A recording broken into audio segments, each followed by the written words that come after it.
Evangelio de Juan, capítulo 5, verso 19. Voy a leer en la Nueva Biblia de las Américas. ¿Ven? ¿Estamos listos para escuchar la palabra del Señor? Dice así: por eso Jesús les decía: en verdad les digo que el Hijo no puede hacer nada por su cuenta, sino lo que ve hacer al Padre. Porque todo lo que hace el Padre, eso también hace el Hijo de igual manera. Pues el Padre ama al Hijo y le muestra todo lo que Él mismo hace, y obras mayores que éstas les mostrará, para que ustedes se queden asombrados. Porque así como el Padre levanta a los muertos y les da vida, asimismo el Hijo también da vida a los que Él quiere. Porque ni aun el Padre juzga a nadie, sino que todo juicio se lo ha confiado al Hijo, para que todos honren al Hijo, así como honran al Padre. El que no honra al Hijo, no honra al Padre que lo envió. En verdad les digo, el que oye mi palabra y cree al que me envió también tiene vida eterna y no viene a condenación, sino que ha pasado de muerte a vida. En verdad les digo que viene la hora, y ahora es, cuando los muertos oirán la voz del Hijo de Dios, y los que oigan vivirán. Porque como el Padre tiene vida en Él mismo, así también le dio al Hijo el tener vida en Él mismo. Y le dio autoridad para ejecutar juicio, porque Él es el Hijo del hombre. No se queden asombrados de esto, porque viene la hora en que todos los que están en los sepulcros oirán su voz y saldrán, los que hicieron lo bueno a resurrección de vida, y los que practicaron lo malo a resurrección de juicio. Esto es palabra del Señor. Padre, guíanos. Padre, prepara nuestros corazones, nuestros oídos, nuestros ojos espirituales para escucharte hablar, para entender tu palabra y para ser confrontados, transformados y animados, Señor. Bendícenos en esta hora, en el nombre de Jesús. Amén y amén. Pueden sentarse.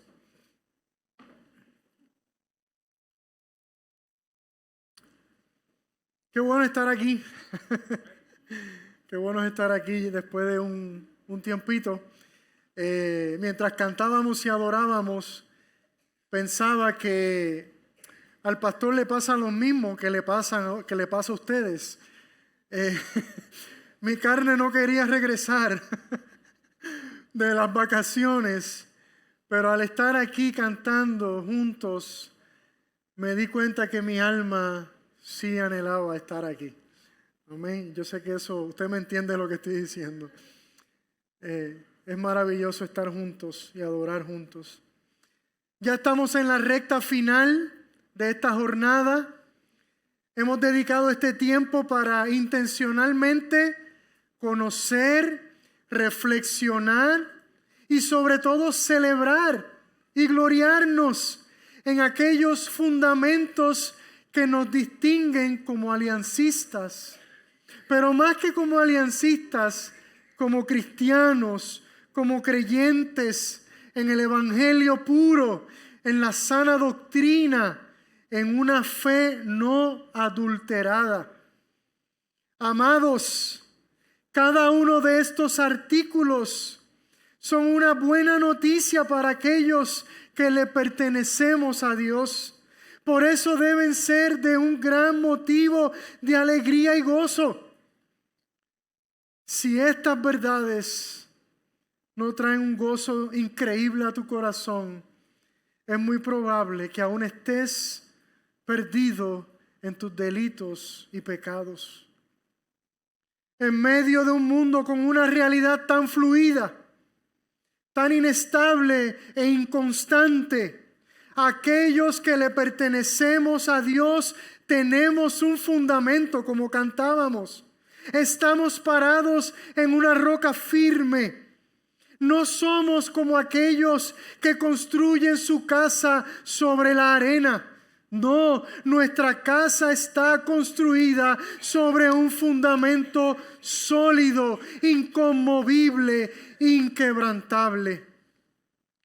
Nuestra fe está basada en aquel que dijo: el cielo y la tierra pasarán, mas mis palabras no pasarán. Le he puesto como título a esta predicación: nuestra fe será recompensada. Nuestra fe será recompensada. ¿Sabías eso? ¿Sabías que al final tu fe será recompensada?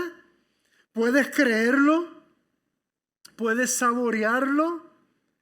¿Puedes alegrarte y regocijarte en esta gloriosa realidad?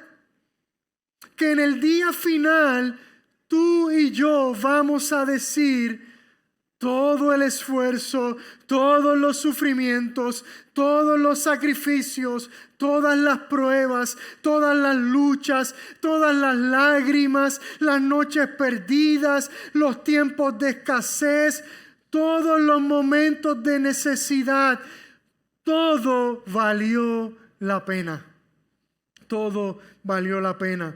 El apóstol Pablo entendió esto muy bien cuando declaró: pues considero que los sufrimientos de este tiempo presente no son dignos de ser comparados con la gloria que nos ha de ser revelada. Aleluya.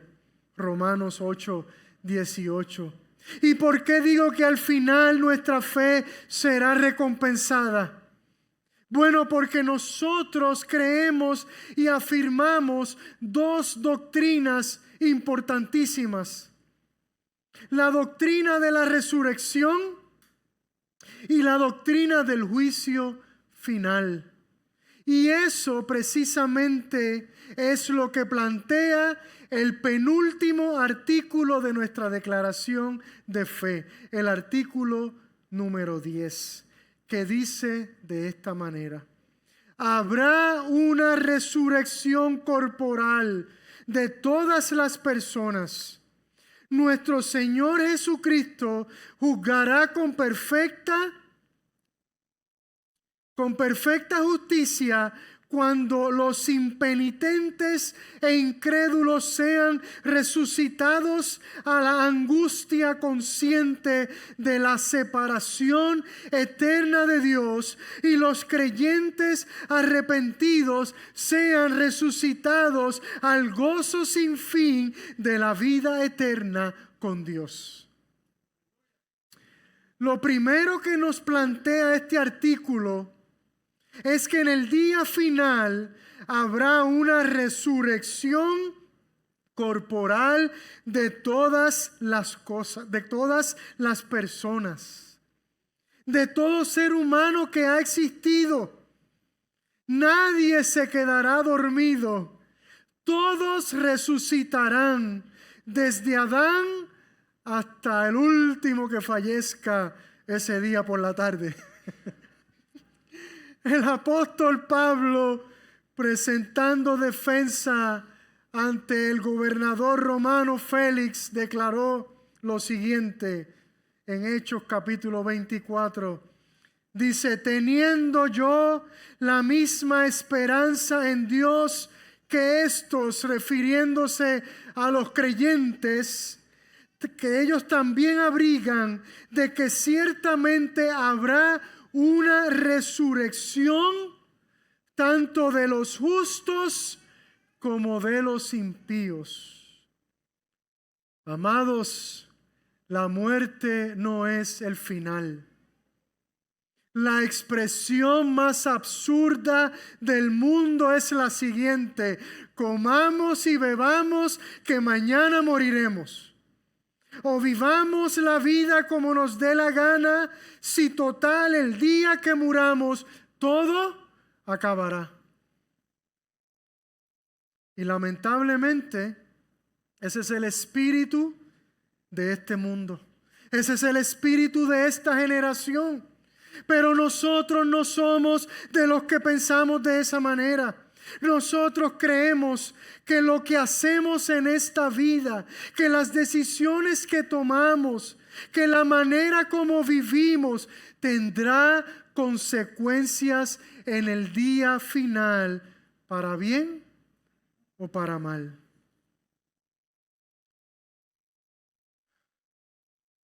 Y esto es una realidad para todos, tanto para los justos como para los injustos, tanto para los que creemos como para los que no creen, tanto para aquellos que hemos sido salvados por Cristo como para aquellos que ni siquiera piensan en Dios. Y esa resurrección nosotros creemos que será corporal. O sea, resucitaremos en un cuerpo físico. A mí me encanta la ciencia. Estudié la ciencia. Y una de las cosas que me come la mente es, ¿cómo sucederá esto? Nadie lo sabe. ¿Cómo es que el Señor unirá cada átomo, cada partícula, cada célula de cada cuerpo ya desintegrado? Definitivamente será un milagro. Muchos de aquellos que lamentablemente deciden terminar con su vida piensan que la muerte los librará de la angustia o el dolor que están experimentando. Piensan que la muerte solucionará todos sus problemas. Piensan que el mundo estará mejor sin ellos. Pero nosotros sabemos que esta es una gran mentira. Este es el gran engaño del enemigo de las almas, porque la muerte no es el final. Y la pregunta es, ¿por qué y para qué seremos resucitados en el día final?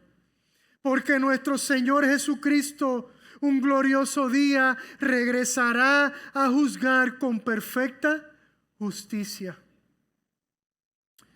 Si hay algo que distingue a nuestro Dios, al Dios del universo, es su justicia. ¿Sabía usted eso?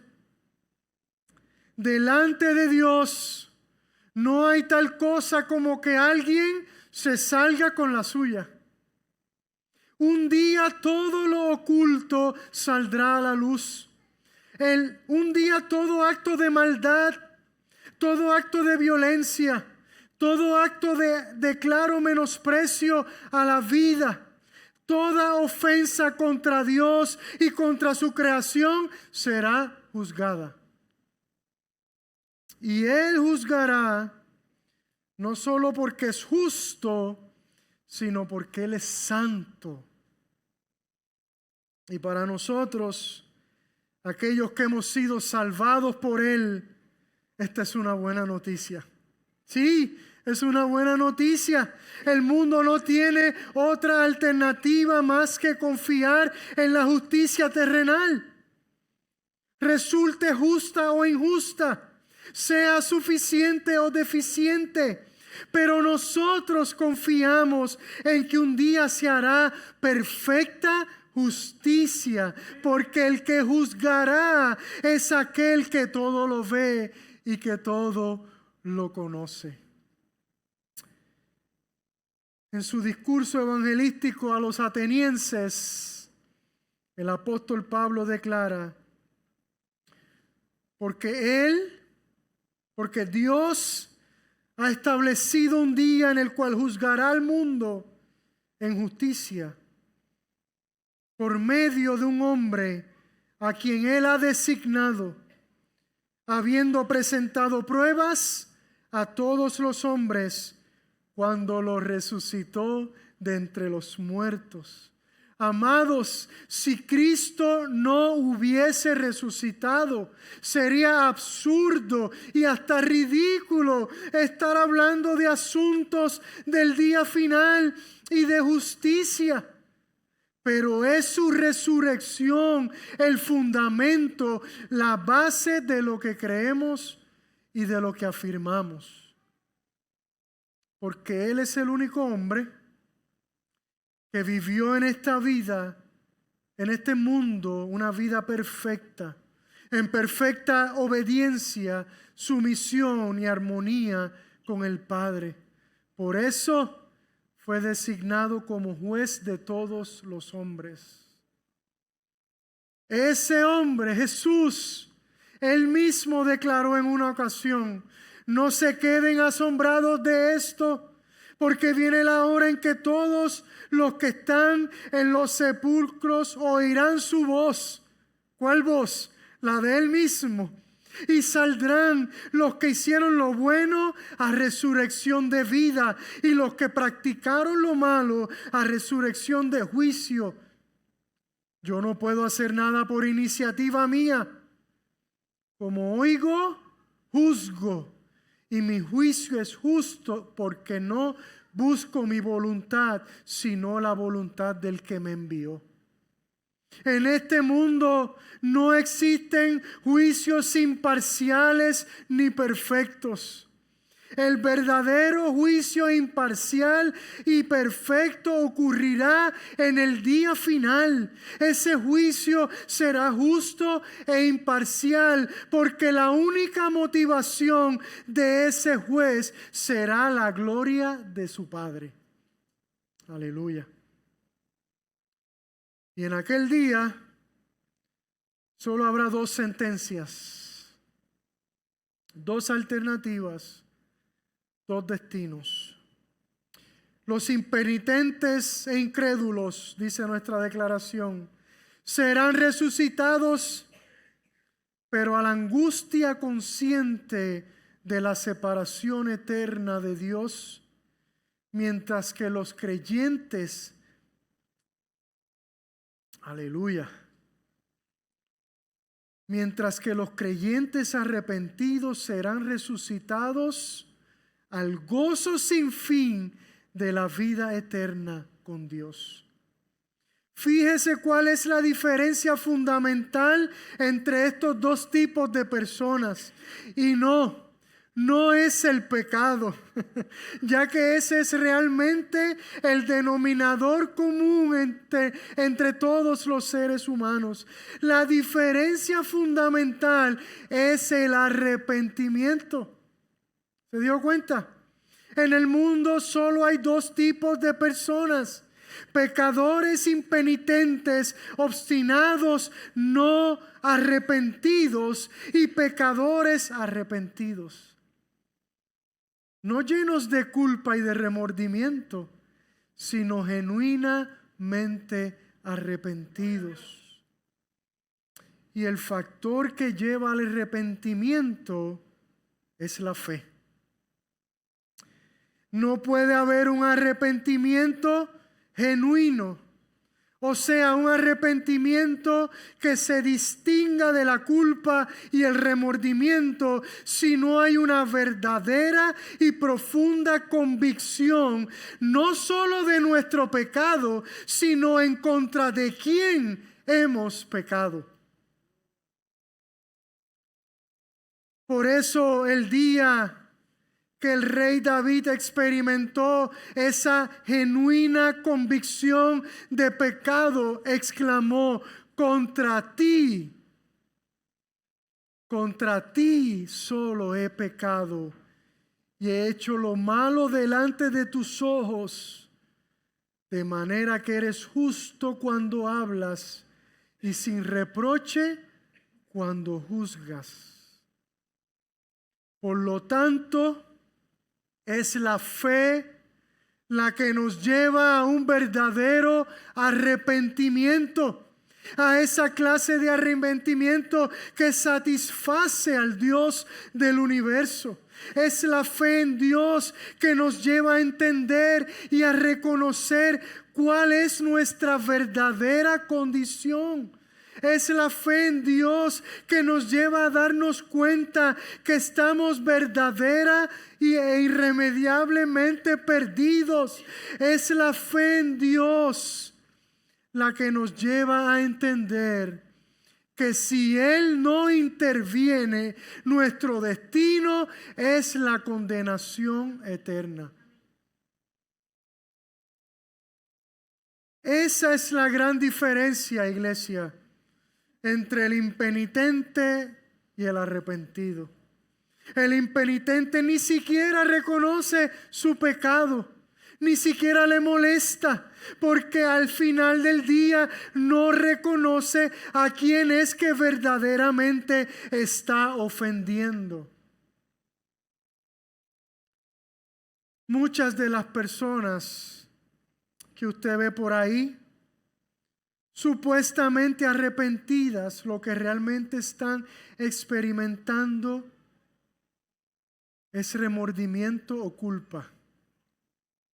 Porque de pronto se dan cuenta que tienen que pagar por las consecuencias de sus acciones.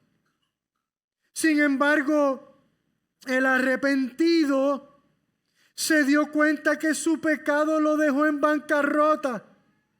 Se dio cuenta que no hay nada que pueda hacer para reponer la ofensa a aquel que verdaderamente ofendió.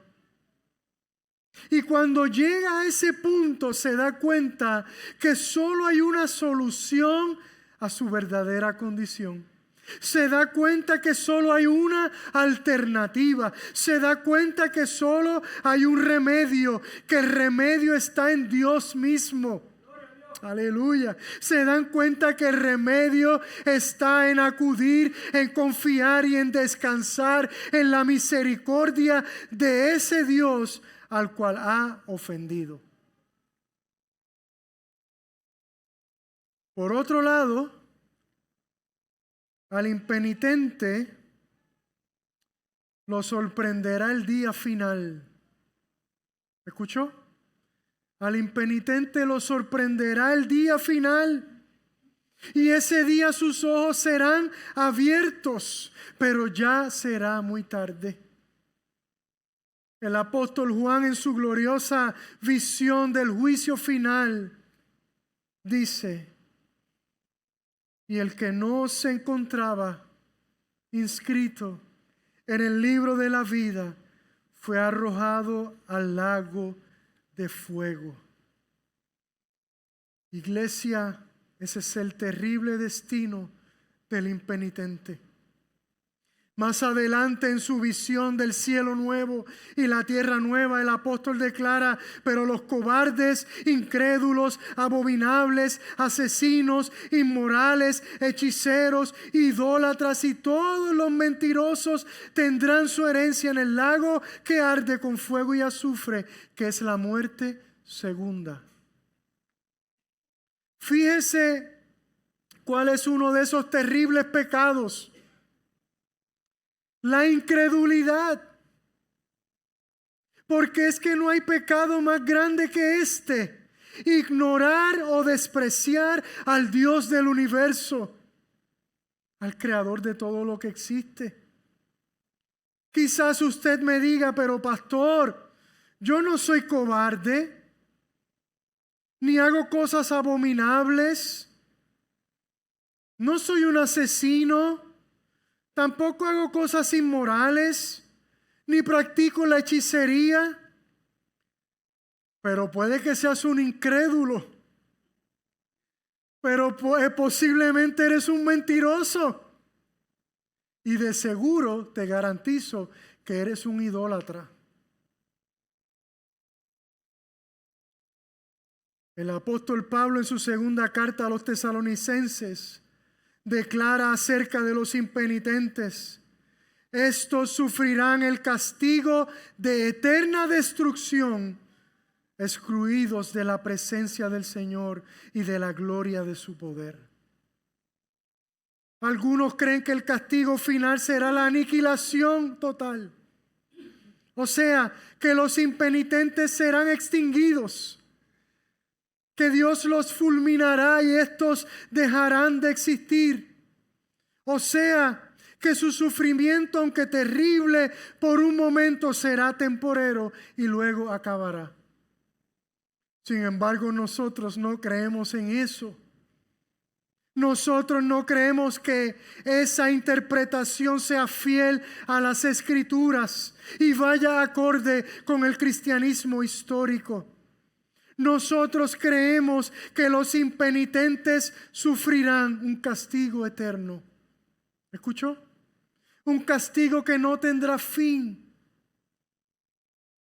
Si los sufrimientos de esta vida nos parecen demasiado, no tenemos idea de lo que será el verdadero sufrimiento. Y usted quizás me dirá: ay, pastor, yo no puedo con eso. Yo no puedo creer, yo no puedo aceptar eso. Como un Dios cuyo carácter es amor y misericordia va a permitir que seres humanos sufran un castigo como ese. Amados, yo no pretendo que la verdad bíblica sea fácil de tragar. De hecho, no es fácil de tragar. Sin embargo, hay algo que como seres humanos caídos tenemos que reconocer que se nos hace difícil o hasta imposible comprender. Y es la santidad de Dios o la magnitud de su santidad. De seguro tú y yo no tendríamos problema en aceptar que alguien que haya cometido un delito atroz como violar o matar a un bebé o quitarle morbosamente la vida a una joven frente a su madre vaya a la cárcel de por vida. Usted no tiene problema con eso.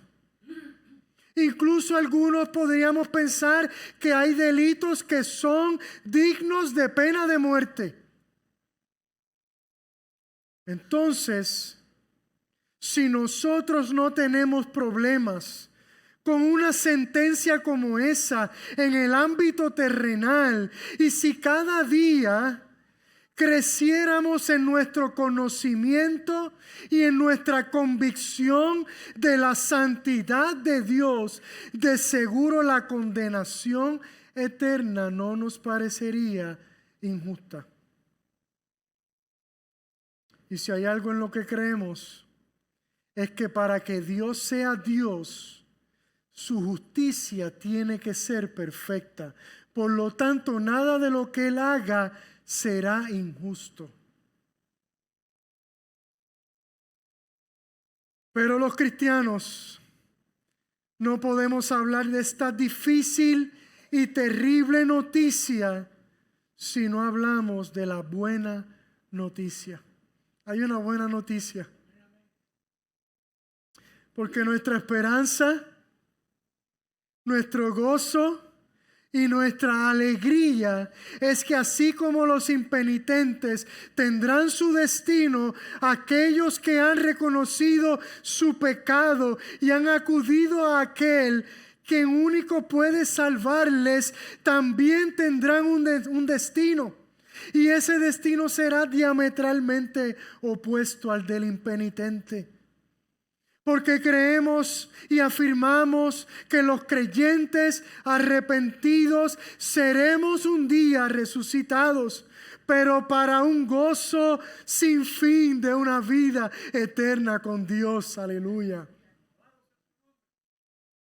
Mientras el impenitente sufrirá una condena eterna de sufrimiento, separado de Dios, los que hemos creído disfrutaremos de una vida eterna con Dios, junto a Dios, en comunión con Dios, en el gozo de Dios, en armonía con Dios, en amistad con Dios, en amor con Dios, en la presencia de Dios. Aleluya. ¿No es esta la mejor noticia del mundo?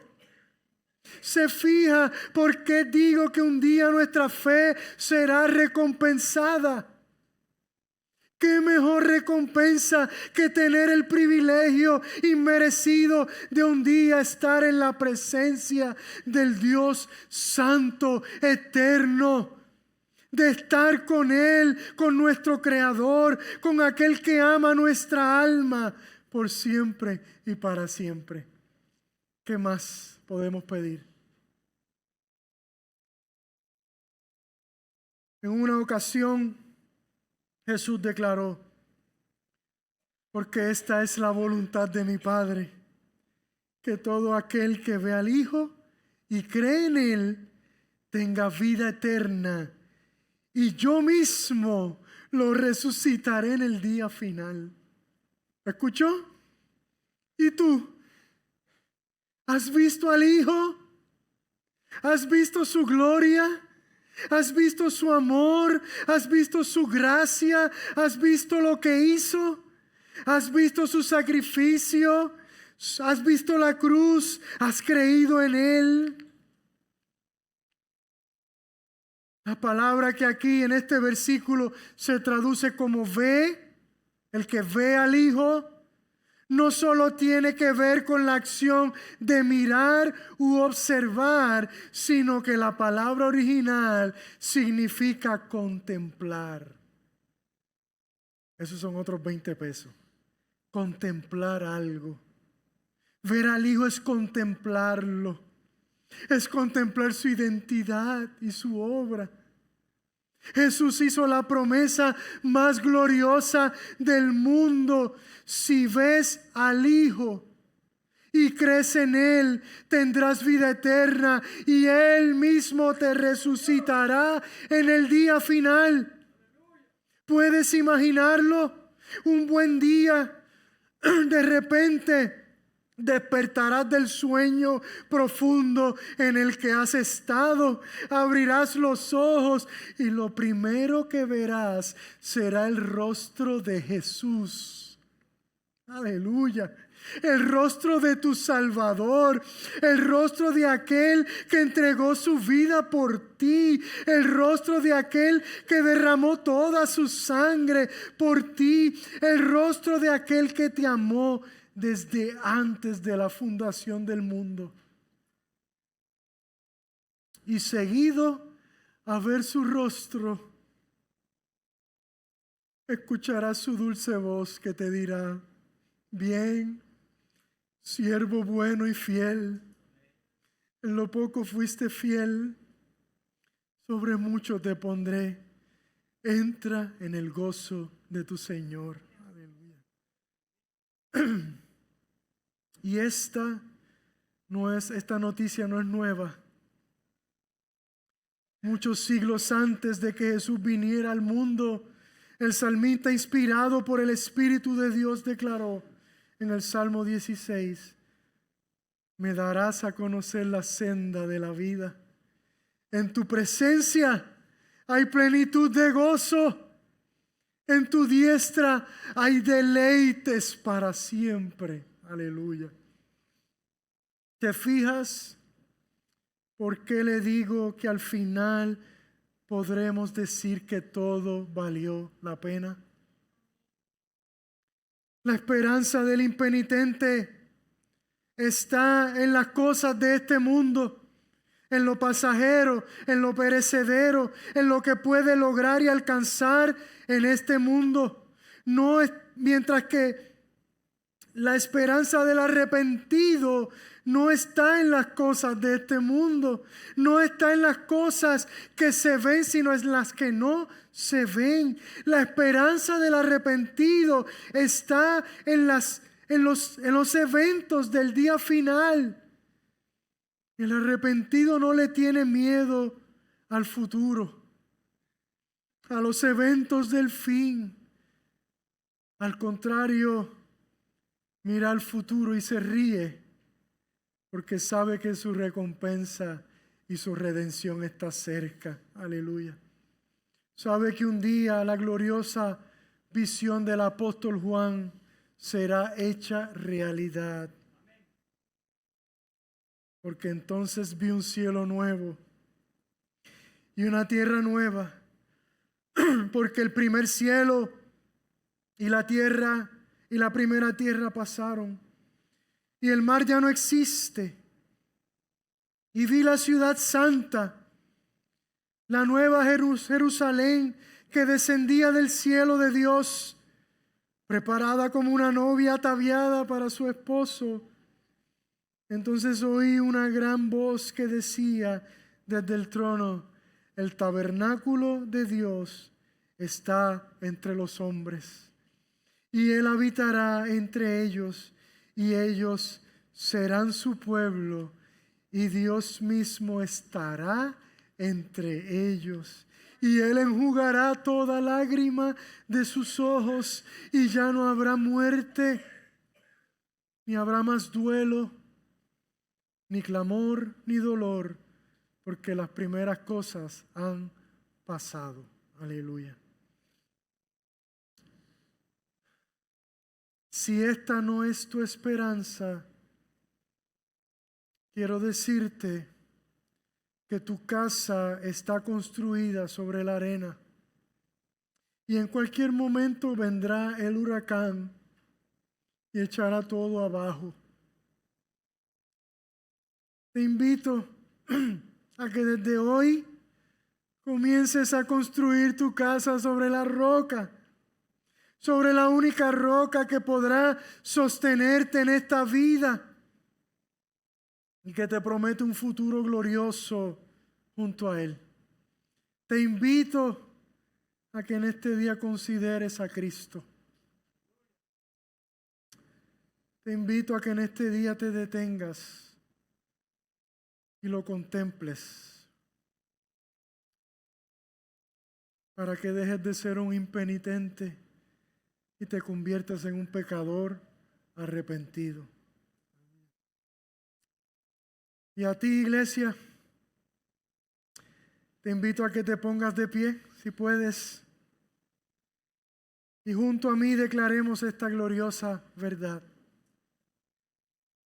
Repite después de mí. Habrá una resurrección corporal de todas las personas. Nuestro Señor Jesucristo juzgará con perfecta justicia cuando los impenitentes e incrédulos sean resucitados a la angustia consciente de la separación eterna de Dios, y los creyentes arrepentidos sean resucitados al gozo sin fin de la vida eterna con Dios. Señor, graba estas palabras en nuestro corazón. Grábalas de tal manera que no dejemos de pensar en ellas. Que esta semana no dejemos de pensar en estas verdades. Que esta semana incluso soñemos con estas verdades. Que incluso esta semana compartamos estas verdades con otros. Señor, esta es tu palabra. A veces difícil de tragar, pero gloriosa. Porque creemos en un Dios justo y santo. Y también un Dios que nos ha abierto la puerta para acercarnos a ti, Señor. Y aquellos que hemos creído en ti hoy disfrutamos de tener paz contigo. Los que hemos creído en ti hoy disfrutamos de sentirnos perdonados. Los que creemos en ti sabemos que tú tomaste nuestro pecado y lo echaste en lo profundo de la mar, aleluya, y nunca más te acordarás de ellos. Gracias, Señor. Gracias por salvarnos. Gracias por darnos una nueva vida. Gracias por darnos esperanza. Y gracias porque nuestra esperanza es que un día estaremos contigo. Al final, tú eres el regalo. Tú eres el tesoro escondido. Tú eres la perla preciosa. Tú eres la moneda perdida. Eres tú, Señor. Eres tú a quien anhelamos. Nuestra carne quizás anhela el mundo, pero nuestro espíritu te anhela a ti. Gracias, Señor, por rescatarnos. Y si hubiese alguien aquí que aún, Señor, no ha entendido esta verdad, yo te pido que tu Espíritu Santo haga un milagro de salvación. Que tu Espíritu Santo cambie el corazón de piedra en un corazón de carne, en un corazón que te busque y te anhele y te necesite a ti, Señor. Glorifícate en esta hora, en el nombre de Jesús. Amén y amén.